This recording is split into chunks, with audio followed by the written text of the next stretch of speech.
بسم اللہ الرحمن الرحیم۔ ناظرین، آپ دیکھ رہے ہیں میرا یوٹیوب چینل علامہ محمد ساجد نواز۔ آج کا جو موضوع ہے وہ بہت دلچسپ موضوع ہے۔ آج میں آپ کو علم غیب کا عقیدہ، جو قرآن و سنت کے مطابق عقیدہ ہے، آج انشاءاللہ آپ کو میں آگاہ کروں گا۔ آپ نے یہ مکمل ویڈیو سننی ہے، بہت سارے اشکالات آپ کے دور ہو جائیں گے۔ ہمارے اوپر یہ الزام ہے کہ ہم رسول اللہ صلی اللہ علیہ وآلہ وسلم کو عالم الغیب مانتے ہیں، لیکن آج میں انشاءاللہ عالم الغیب کی وضاحت کروں، اور پھر عالم الغیب ہم مانتے ہیں تو کیوں مانتے ہیں، پھر عالم الغیب ماننے میں جو ہے وہ کیا غلطی کر رہے ہیں ہم، یا ہم پر جو ہے وہ الزام لگایا جا رہا ہے تو کس نوعیت کا الزام لگایا جا رہا ہے۔ آج اس الزام کا بھی ازالہ کرتے ہیں انشاءاللہ العزیز۔ علم غیب، یہ علم اللہ تبارک و تعالیٰ کا ذاتی علم ہے۔ ان الغیب للہ، یہ جو غیب ہے یہ اللہ ہی کا علم ہے۔ ہاں جی، اب سوال یہ ہے کہ علم کا مالک تو اللہ ہے، غیب کا مالک تو اللہ ہے۔ بے شک یہی عقیدہ ہے ہمارا۔ علم غیب کا مالک اللہ ہے، پوری کائنات کا مالک اللہ ہے، ساری کائنات اسی کے قبضہ قدرت میں ہے، تمام کائنات پر اسی کا اختیار ہے۔ ہاں، پھر رہ گیا سوال کہ نبیوں کو بھی علم غیب ہے، کیا اللہ کے سوا کسی اور کو عالم الغیب ماننا یہ ٹھیک ہے یا نہیں ہے؟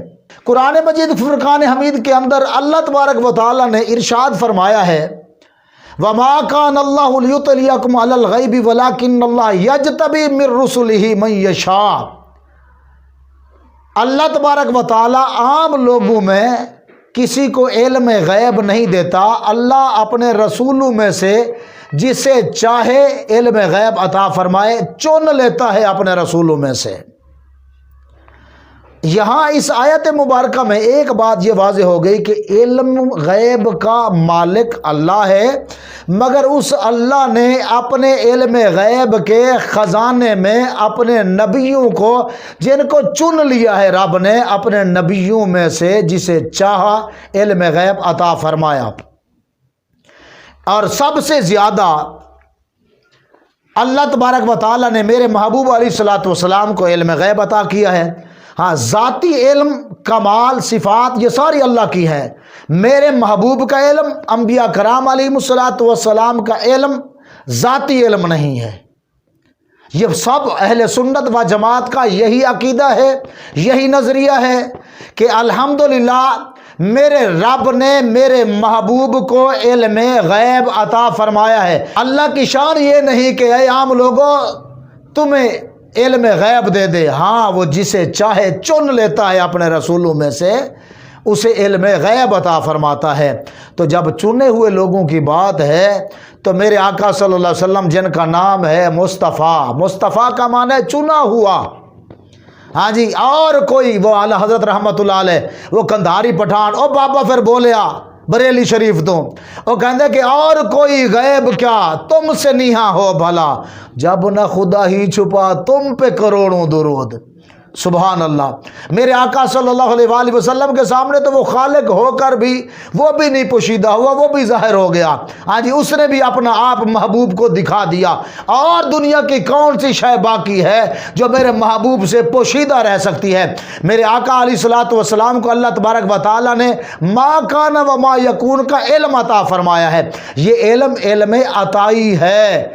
ہم اللہ کے رسول صلی اللہ علیہ وسلم کے علم کو علم ذاتی نہیں مانتے، کسی نبی پیغمبر کا علم ذاتی نہیں مانتے، بلکہ علم عطائی مانتے ہیں۔ امید کرتا ہوں کہ بہت سارے لوگوں کی جو ایک سوچ بنی ہوئی ہے، بہت سارے لوگوں کا جو ایک مائنڈ بنا ہوا ہے کہ بریلوی جو ہے، یہ سنی جو ہے، یہ حنفی سنی بریلوی جو ہیں، یہ لوگ حضور علیہ السلام کو عالم الغیب کہتے ہیں۔ بالکل ہم کہتے ہیں ہم حضور کا علم مانتے ہیں، مگر ذاتی علم نہیں، علم عطائی مانتے ہیں۔ امید کرتا ہوں بہت سارے احباب کو میری بات سمجھ آ گئی ہوگی۔ اگلا انشاءاللہ موضوع لے کر جلد انشاءاللہ آپ کی بارگاہ میں حاضر ہوں گا۔ آپ دیکھتے رہیے میرا یوٹیوب چینل علامہ محمد ساجد نواز۔